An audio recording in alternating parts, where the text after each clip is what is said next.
Doctor Baba Saheb Ambedkar open university.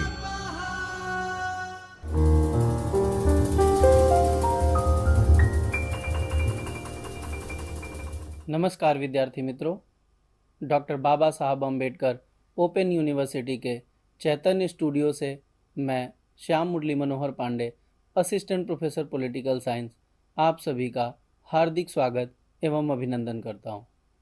विद्यार्थी मित्रों, आज हम चर्चा करेंगे पेपर 9 दक्षिण एशियामा सरकार अने राजनीति, ब्लॉक 3 यूनिट 9, और आज का टॉपिक होगा पाकिस्तानी विदेश नीति, और इसका हम चौथा हिस्सा चर्चा करेंगे। पाकिस्तान की विदेश नीति।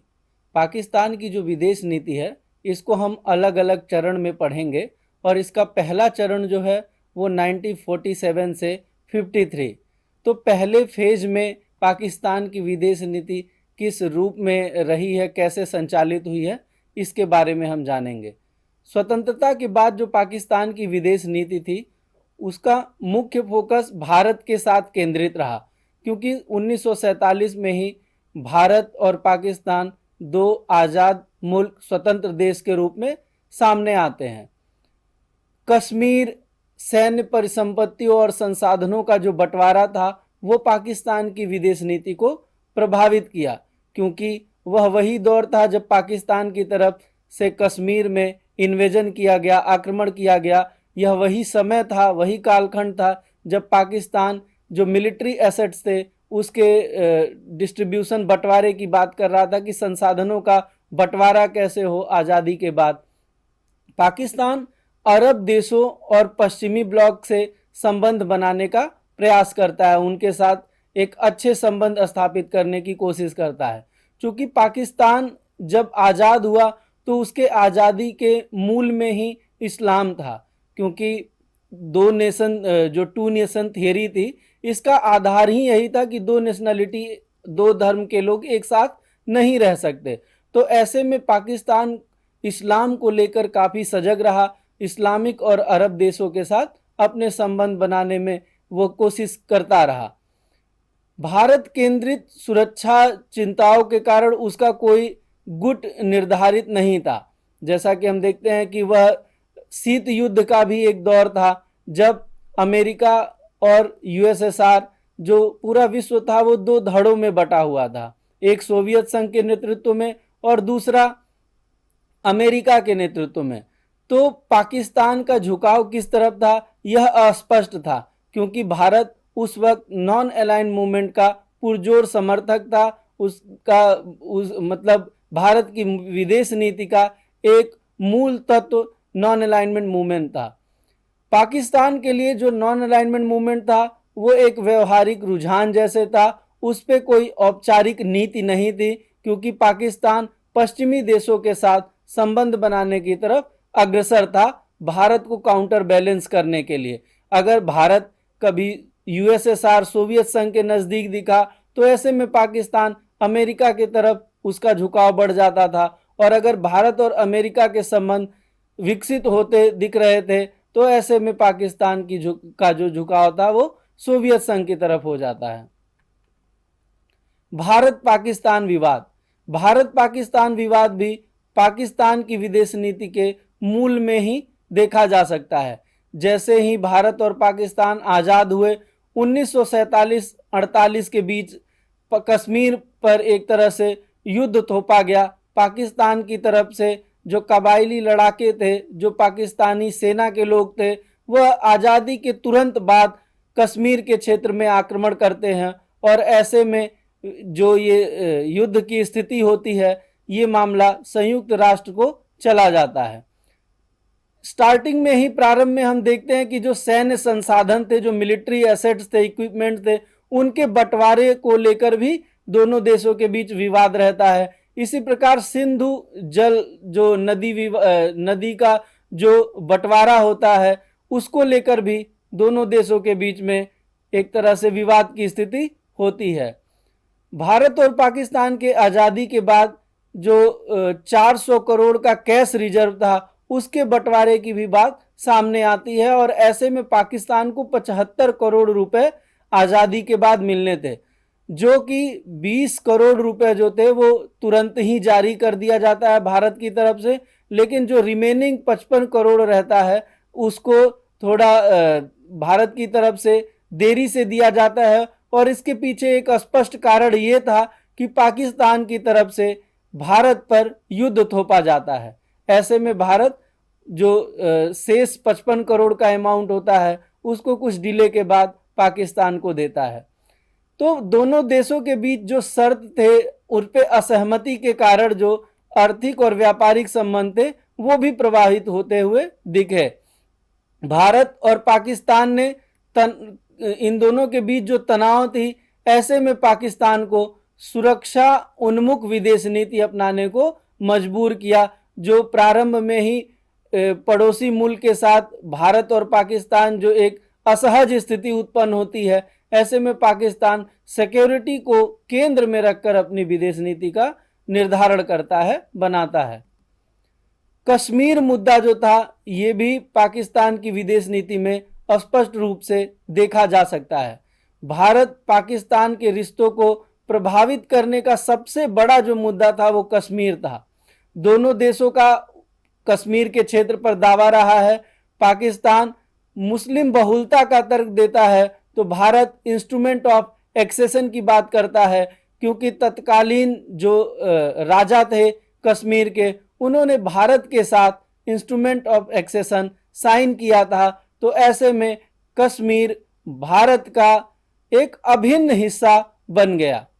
अक्टूबर 1947 में पाकिस्तान समर्थित जो मिलिटेंट्स थे वो हमला करते हैं और इस तरह हम देखते हैं कि मई 1948 में भी पाक सेना का कश्मीर के क्षेत्रों में हस्तक्षेप दिखा।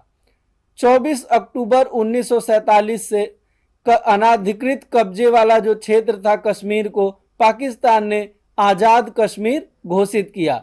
भारत ने यूएन के देखरेख में जनमत संग्रह पर सैद्धांतिक सहमति दे दी। जनवरी 1948 में भारत ने इस मामले को यूनाइटेड नेशन में रखा। अप्रैल 1948 में यूएन प्रस्ताव जो आता है, भारत को वहां पर सेना रखने की अनुमति होती है और जनमत संग्रह करने की सिफारिश की जाती है। यूएन का जो प्रयास रहता है भारत पाक संबंधों में वह असफल। 1951 में पाकिस्तान पुनः इस मुद्दे को उठाता है संयुक्त राष्ट्र संघ में। 1952 में कश्मीर पर सुरक्षा परिषद में सोवियत संघ जो होता है यूएसएसआर, वो भारत के पक्ष में खड़ा नजर आता है। 1951 से 52 का जो दौर था वो कश्मीर में तनाव, अशांति और सांप्रदायिक तनाव की स्थिति सीमा के दोनों तरफ होती है।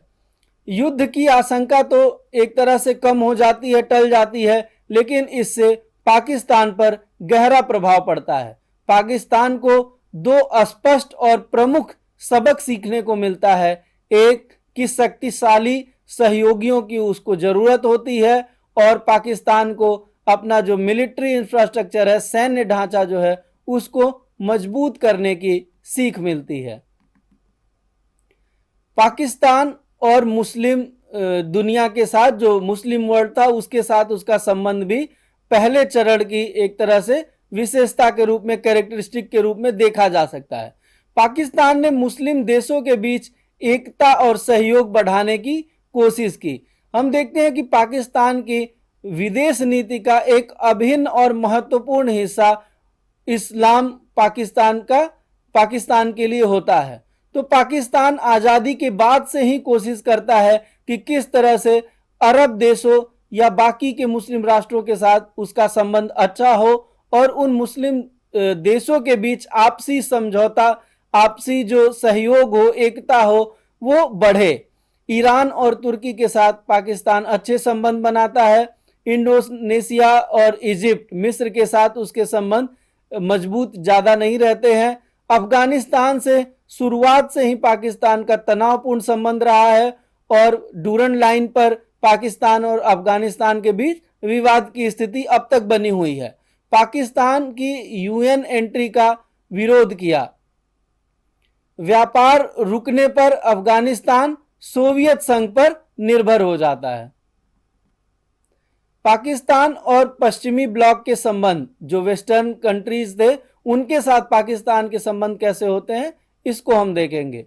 पाकिस्तान ने ब्रिटेन और अमेरिका के साथ करीबी संबंधों की नीति अपनाई। अब हम देखते हैं कि पाकिस्तान के अपने एग्जिस्टेंस में, पाकिस्तान के खुद के होने में भी ब्रिटेन का एक महत्वपूर्ण योगदान रहा। जो भारत से एक हिस्सा जो कटकर अलग हुआ, वही पाकिस्तान एक स्वतंत्र मुल्क के रूप में सामने आता है। तो ऐसे में ब्रिटिशर्स का जो रोल था वो पाकिस्तान को उसके साथ संबंध अच्छे करने में एक तरह से सहयोगपूर्ण रहा। 1956 में पाकिस्तान कॉमनवेल्थ नेशंस का सदस्य बनता है। 1950 में जो लियाकत अली खान रहते हैं वो अमेरिका की यात्रा करते हैं और इससे अमेरिका और पाकिस्तान के संबंध में एक मजबूती आती है।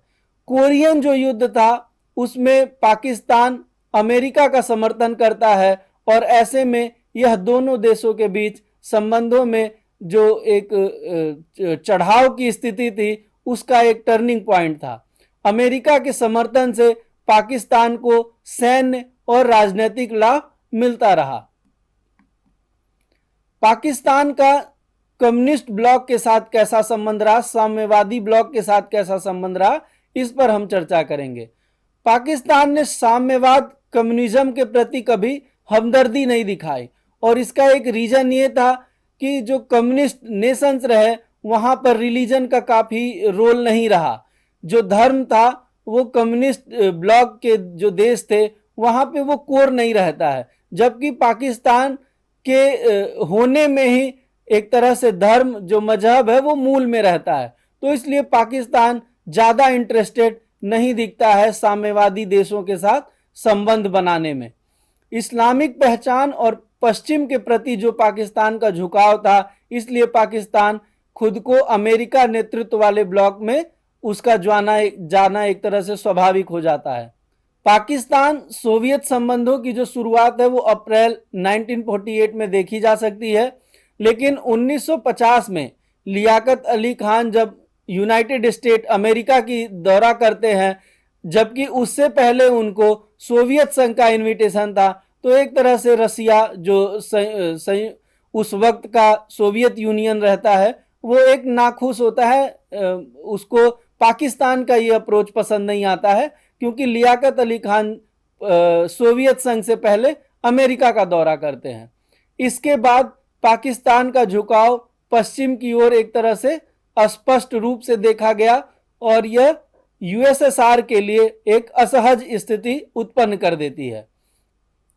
1949 में चीन में बने कम्युनिस्ट शासन पर पाकिस्तान की जो प्रतिक्रिया थी वो एक तरह से बढ़ चढ़कर नहीं थी, उसमें एक उत्साह नहीं देखा गया। पाकिस्तान ने यूएन में एंटी इंपीरियलिस्ट रुख अपनाया। पाकिस्तान जो संयुक्त राष्ट्र संघ रहता है वहां पर एंटी इंपीरियलिज्म, जो साम्राज्यवाद के खिलाफ जो उसकी नीति थी, ऐसे रुख को अपनाता है। मुस्लिम देशों को मजबूत करने और उसका मजबूत समर्थक बनने की पाकिस्तान की कोशिश होती है। 1950 में Pakistan People's Republic of China को मान्यता देता है और इसके पीछे कारण जो होते हैं वो दो प्रमुख कारण है कि भारत पहले ही चाइना को मान्यता दे चुका था और पाकिस्तान चाइना के साथ व्यापारिक संबंध बनाने के लिए रुचिकर था, इंटरेस्टेड था। पाकिस्तान यूनाइटेड नेशन में चाइना की सदस्यता का समर्थन करता है और कोरियन युद्ध के दौरान पाकिस्तान यहाँ पर एक तरह से उसकी जो डुअलिटी नेचर थी वो सामने आई कि पाकिस्तान ने यूएन को सेना नहीं दी कोरियन युद्ध में और इसी तरह चीन को भी हमलावर ठहराने वाले प्रस्ताव को वोट नहीं दिया। तो एक तरह से पाकिस्तान जो था वो अमेरिका के करीब होते हुए भी यूनाइटेड नेशन को अपना सेना नहीं भेजता है कोरियन युद्ध में, और दूसरी तरफ चाइना के साथ भी उसके संबंध बेहतर हो। ऐसे में चाइना को जब हमलावर बताने की कोशिश की जाती है प्रस्ताव के थ्रू यूनाइटेड नेशन में, तो पाकिस्तान उस प्रस्ताव के पक्ष में वोट नहीं करता है। पाकिस्तान फिलिस्तीन के विभाजन का विरोध करता रहा है। इसी तरह जो अफ्रीकन कंट्रीज में रेशियल डिस्क्रिमिनेशन होता है, नस्लीय भेदभाव होता है, दक्षिण अफ्रीका में जो नस्लीय भेदभाव था, इसका भी पुरजोर विरोध किया। ट्यूनेशिया, मोरक्को और अल्जीरिया जैसे देशों में वहां के स्वतंत्रता के मुद्दों को सक्रियता से उठाता रहा। इन मुद्दों पर जो पाकिस्तान की नीति थी वो भारत से ही मिलती जुलती रही है, क्योंकि भारत के भी विदेश नीति के मूल में नस्लीय भेदभाव का विरोध था, एंटी इंपीरियल अप्रोच था, एंटी कॉलोनियल अप्रोच था। पाकिस्तान भारत विवाद जो यूएन में आए तो दोनों एक दूसरे के कठोर विरोधी बन गए। पाकिस्तान के एंटी इंपीरियलिस्ट जो उसका रुख था वो प्रो वेस्ट इमेज प्रभावित पाकिस्तान की नहीं होती है, क्योंकि पाकिस्तान कभी भी खुल के यूएस और यूके को इंपीरियलिस्ट कहकर उनकी आलोचना नहीं करता है। विद्यार्थी मित्रों, आज के लेक्चर में बस इतना ही। हम फिर मिलेंगे किसी नए रोचक विषय के साथ। तब तक के लिए नमस्कार, धन्यवाद।